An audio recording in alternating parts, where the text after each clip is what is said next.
अस्सलामुअलैकुम everyone, hope so you all are doing well. आज फिर हम डिस्कस करते हैं शोल्डर इम्पिंजमेंट के ही सेकंड पार्ट को, जिसमें हमने टेंडनोपैथी को डिस्कस करना है। Let me clear one thing कि एक हमने पढ़ा था टेंडनाइटिस लास्ट वीडियो में और एक हमने पढ़ा था टेंडनोपैथी। टेंडनाइटिस का आप लोगों को बताया था मैंने कि उसमें इन्फ्लेमेशन होती है और इरिटेशन होती है हमारे टेंडन की, आइदर शोल्डर रीजन में और किसी भी बॉडी पार्ट में, कहीं भी जहाँ पे टेंडन इन्वॉल्व होता है। तो अब ये देखा जाता है कि टेंडनोपैथी वर्ड जो है वो एक ब्रॉड टर्म है, इसी के अंडर आता है टेंडनाइटिस और टेंडनोसिस। आइटिस वही इन्फ्लेमेशन वाला, और ओसिस में क्या होता है कि डैमेज हो गया है। डैमेज से मुराद कंप्लीट टीयर हो गया है टेंडन का। टेंडन किससे मिलकर बना है? कोलेजन फाइबर से। अब जब वो कोलेजन फाइबर ही कंप्लीट रप्चर हो जाए, उनका टीयर हो जाए, उनकी ब्रेक डाउन हो जाए, तो वो किस डोमेन में आएगी, किस सब डिवीजन में आएगी? वो होगी टेंडनोसिस के अंदर। पर कॉमन प्रैक्टिस में क्या होता है कि हम टेंडनोपैथी को अलग कर लेते हैं और टेंडनाइटिस को अलग कर लेते हैं।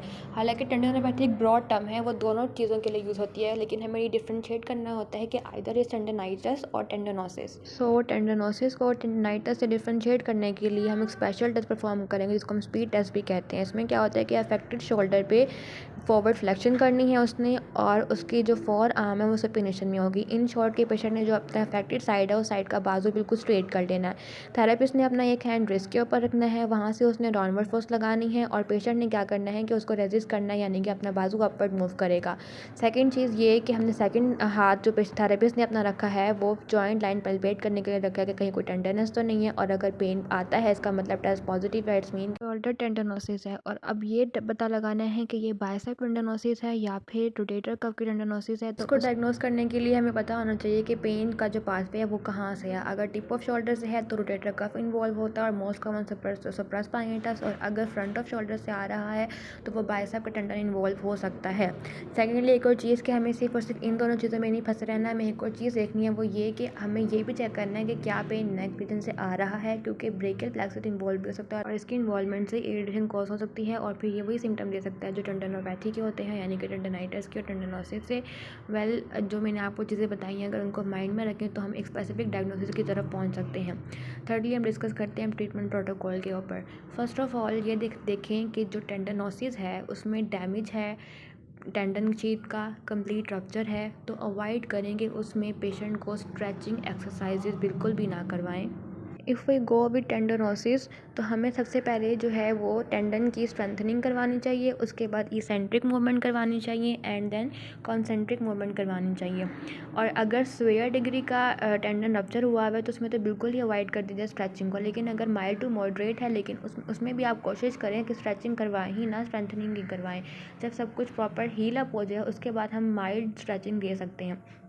उसके अलावा अगर हमने टेंडनाइटिस को ट्रीटमेंट देना है तो उसमें हम स्ट्रेचिंग करवाएं तो स्ट्रेचिंग का इफेक्ट ज़्यादा अच्छा आएगा, स्ट्रेचिंग उसमें हम करवा सकते हैं।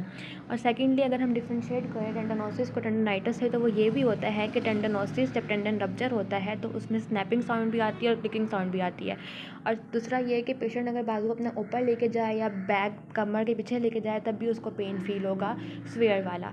और ये जो वेयर एंड टेयर आता है टेंडन के अंदर, ये रप्चर होना होता है, ये तो किसी हैवी एक्टिविटी की वजह से भी हो सकता है, लाइक अगर आपने हैवी वेट उठाया है उसकी वजह से भी टेंडन रप्चर हो सकता है।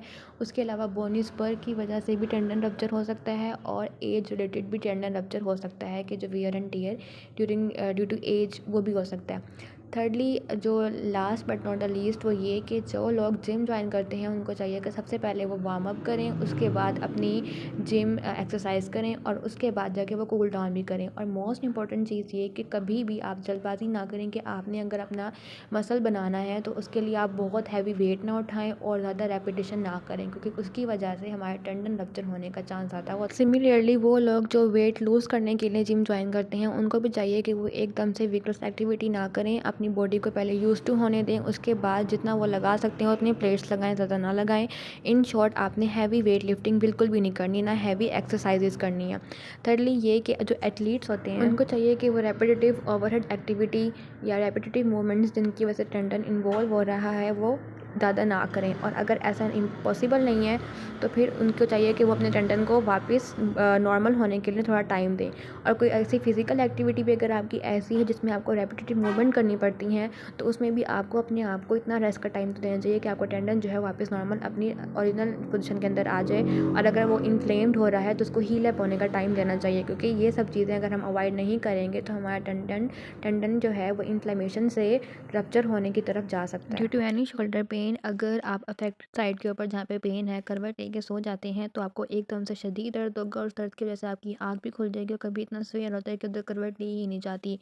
फर्स्ट ऑफ ऑल सबसे पहली चीज़ ये कि एक तो अवॉइड किया जाए वहाँ पे करवट ना लें, लेकिन अगर करवट लेना भी है तो आप क्या करें कि जहाँ पे शोल्डर में पेन है उसके नीचे पिलो रखकर, जिस तरह यहाँ पे शो हो रहा है वैसे पोजीशन बनाकर आप सो सकते हैं ताकि आपको पेन ना हो। अगर आपको या आपके किसी जानने वालों को इस तरह की किसी भी डिज़ीज़ का या किसी भी सिम्टम का सामना करना पड़ता है तो आप मुझसे डायरेक्ट कॉन्टैक्ट कर सकते हैं, हमारे पास ट्रीटमेंट के लिए आ सकते हैं और रेफ़र भी कर सकते हैं। सेकेंडली, जो मैंने ऊपर मेंशन की हुई डिज़ीज़ वगैरह, इसमें से कोई भी डिज़ीज़ अगर आपको या किसी भी जानने वालों को है तो उसके लिए भी आप हमसे रब्ता कर सकते हैं। मेरा कॉन्टैक्ट नंबर और एड्रेस यहाँ पे मेंशन है। फिर हम मिलते हैं नेक्स्ट वीडियो में एक न्यू टॉपिक के साथ। तब तक के लिए अल्लाह हाफ़िज़, अपना ख्याल रखिएगा।